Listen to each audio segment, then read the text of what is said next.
agreeing with him. I admire him. I like his spirit.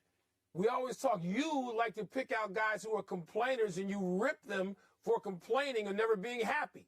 This kid is saying, hey, just bring it on. Put me in, coach. I'm ready to play. And most of the teams, particularly the bottom five, maybe Charlotte's the only one, we've seen these other teams, Houston and Detroit, we've seen them draft people at the top and get to the finals. They've done it. I mean, they weren't under the same ownership. I'm not going to call it the same management, but it's been the same franchise in most cases. I mean, I guess, New Orleans hasn't done that if they're going to be one of those teams that figures to be in the lottery. Even a team like the Bulls, which was last year in the playoffs, could sink to that level. We've seen them draft in the top three and get to the finals over the lottery era, which is basically 1984 on. So, Tony, good for him that he's not whining and he's saying, I'm ready to come. I'm going to be rich. I'm going to be well coached. I'm going to be surrounded by great players. Let's go. Good. Yeah, I'm going to take a slightly different point of view, but I'm going to personalize it. I'll bet Adam Silver is very happy to hear this from Wembanyama. Yeah, and it is possible that Adam Silver believes that there are no bad teams and no organizations. But I will also say, if you inject Adam Silver with truth serum, what he is likely to say is, I wish there was a way to get this kid to New York or L.A. I don't think he wants him in an outpost like Orlando. I don't think he wants him in a place like Houston where the owner doesn't seem to know what he's doing. Now, he's very happy, Mike, that he's not going to deal with a John Elway or Eli Manning situation. The kid's going to play wherever he's drafted, and he's happy about that. But where does he really want him to be drafted? You can look at some teams. Detroit, for example. Detroit was great with Chuck Daly and then with Larry Brown. They haven't won a playoff series since, I'm going to go for a while, since 2008, I believe.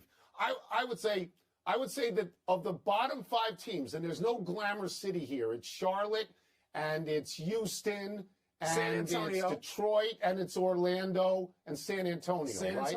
I would say San Antonio is the best place. And the reason is because Greg Popovich runs a great organization and because European players have come there and thrived, like Tony Parker and Manu Ginobili. That's the best place.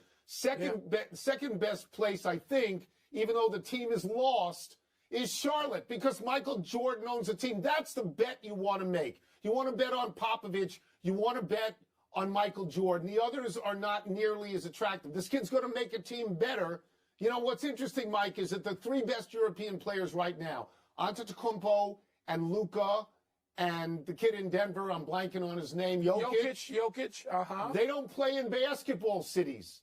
It's odd to me. That's why it's okay. Real quickly, Tony, just to underscore that. Let's see. Orlando did okay when they had Shaquille O'Neal, didn't they? Huh? Houston did okay with Hakeem Olajuwon, didn't they? Did they win finals? a title? They got to the finals. The New York Knicks, where you want him to go, haven't been to the finals since you had a big red afro. It's a long time ago, the New York Knicks, and that would be great for the league. We move on to your team. The Chicago Bulls announced today that Lonzo Ball, who has not played at all since a year ago, January, will not play the rest of this season. Ball has persistent pain in his left knee. He cannot run on a consistent basis. Wilbon, how do you react to today's announcement about Lonzo Ball? Tony, we knew this was coming because if you're a Chicagoan and you're following the Bulls, you're following this every day for over a year. When Lonzo Ball went out of the lineup, you know where the Bulls were? Lonzo Ball last year shot like 42% from three. He was like second in the league in made open jumpers. He passed. He was a great defender. He was a good organizer. He was sort of the quiet leader of that team. You know where the Bulls were? It was in a seed we like to call one. They were the one seed in the East. And since he's gone out, I think they're 11 games under 500, and they're going nowhere now. And I don't think any of us thought outside the team, outsiders, that Lonzo Ball was going to make that kind of difference. But he did, Tone. The results say he did, and now he's gone. We don't know if he'll play again. We don't know how this is going to turn out. And so it's very depressing, considering where the Bulls were last year, the way the Metropolis felt about that team and the energy it played with, and how fun they were to watch and root for. And where they are now, Tone, it's a 180. So I'm going to go a little wider here. Lonzo Ball came into the league as one of the most celebrated and recognized and anticipated players of the last 20 years, even though he was drafted number 2. He played 1 year at UCLA, and he led the league in assists, led the country in assists at that point. And the reason people were excited is because his father, LeVar Ball, talked about him all the time to the point of becoming annoying. Nobody could be as good as LeVar Ball said Lonzo Ball was. He's drafted by the Lakers. In hindsight, it's the wrong team to go to. He's drafted by Magic Johnson, immediately compared to Magic Johnson. He's not Magic Johnson. He couldn't shoot. He could pass. He could defend. But it was almost merciful when he went to New Orleans. Mike, he's played in 45, he's missed 45% of the games he's eligible for over 3 teams. He became a much better shooter. He became a much better player. But he's not there. My word would be sad. This makes me sad. And I look at him like I look at Tua. I wonder if they've chosen the right profession for themselves, if their bodies will let them play, right? Yeah. Yes, Tony. I mean, but look, I don't even remember him being in New Orleans. I don't care about that. I don't care about it being the Lakers. I care about my team. And with my team, let me say again one more time to make sure you didn't forget. They were the 1 seed. As great as the other players were on that team. And you got 2 all-stars, otherwise actually 3 if you count Vucevic on that team. Zach LaVine, who's now getting $215 million. And Tony, he made it go. He was the engine. 1 seed. He matured. He's not even, what is he, 25? You're right. And now this is, it's sad. Depresses the hell out of me considering what has happened to my team. He came into the league under enormous pressure. I mean, I think there was damage done to him. And he rebounded very well, particularly in Chicago. Yes. He became a really good player. And now you're right. Will he ever play? Will he ever play? Man, and then DeRozan, who I forgot to mention, I shouldn't because DeRozan's still an all-star. Let's move to college basketball, mercifully, where Kansas is rolling while North Carolina is wobbling. The 2 teams met in last season's title game, and while the defending champs are ranked 3rd and beat TCU last night, North Carolina has lost 5 of 6, is struggling to 16-11 overall.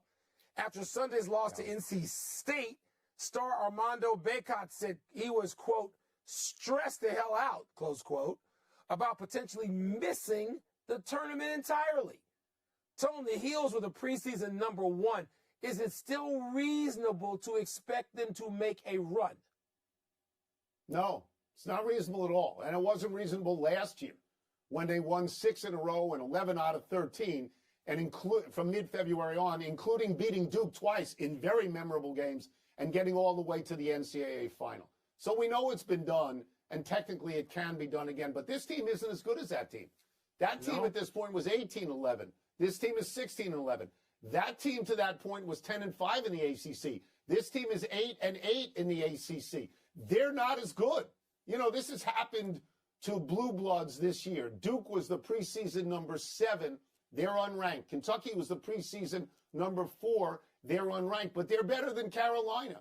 Duke is 20-8 and Kentucky is 18-9. No, I mean, everybody was thrilled when Carolina, they made them the preseason number 1. You could not be more wrong at this moment. Yeah, and Tony, look, I spent the first X number of years of my life covering the ACC for the Washington Post. I get it. I know what it's like to be in Chapel Hill, North Carolina, when the Tar Heels are great. From Michael Jordan on and James Worthy on through recent times. I know what that's like. I know how important they are to the landscape of college basketball, but I'm not going to dwell on this because college basketball's landscape has changed. First one and done, and now the transfer portal. And you don't need to be a blue blood to make a run. You don't. Now, I mean, you may have to have a really savvy coach, and you may have to have other ingredients like a senior backcourt, and that may make a difference. Senior backcourt seems to always have made a difference. But you know what? Somebody else will make a run. And college basketball will be fine. I mean, we mentioned Kansas. That was a sort of a stirring, rousing game to watch last night. Tony, North Carolina could make a run because now all you need to do is find a little magic maybe in your conference tournament, and all of a sudden you can win 2 or 3 games and get going, and Hubert Davis knows what he's doing.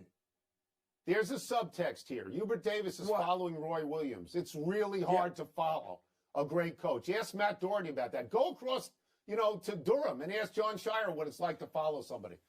This is ask the people who followed John Thompson or John Wooden or Al McGuire because they didn't last long. Yeah, Nobody wants to follow Jim Boeheim. This guy They want won. to follow the guy who follows Jim Boeheim. Yes, But and he's got a great Davis contract. won. Or close. Yes, and they gave him a great contract, and it's a wonderful story. But this year isn't last year. No. Let's take a break. No, it's not. Coming up, should we expect more from Shohei Ohtani or Aaron Judge this season? And who's more likely to win a title this year? Tiger or LeBron? Now that's a toss-up. They were number one in the preseason poll. Number one. Didn't you think that was a little ambitious? Didn't you think that was a little out there a little bit? Well, they wanted to use his own darkness retreat, the dungeon of darkness. What's first? Toss-up. More likely to win a title this year, Tiger Woods or LeBron James?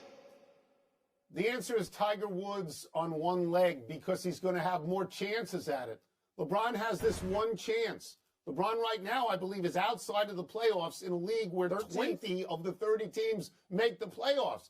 And if he gets into the playoffs, yes, he has a chance, but I think you'd have to concede, Mike, it's a slim chance. Tiger Woods is going to go out there and he's going to compete in the majors and maybe some other tournaments, and he doesn't have to worry that Anthony Davis will break his leg and not be able to play anymore because it's all on him. He shot a 67 at Riviera, which shows he can be competitive.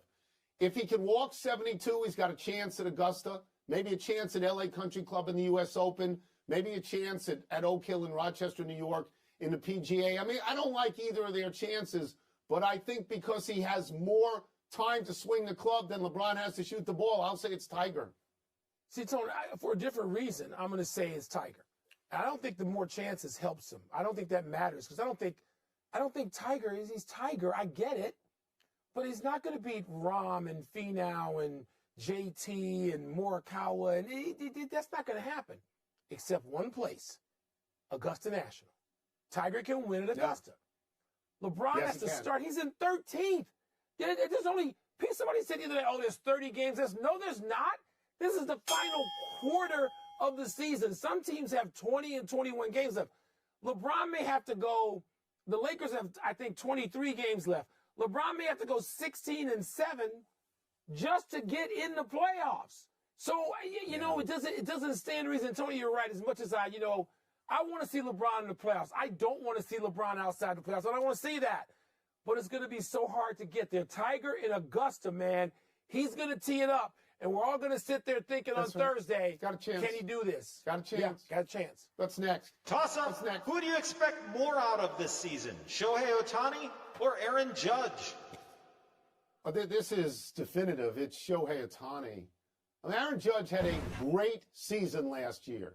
He had a milestone season. He hit more home runs, 62, than any Yankee ever, including Babe Ruth. He's not going to do that again this year. He's not going to ever do that again, I don't think.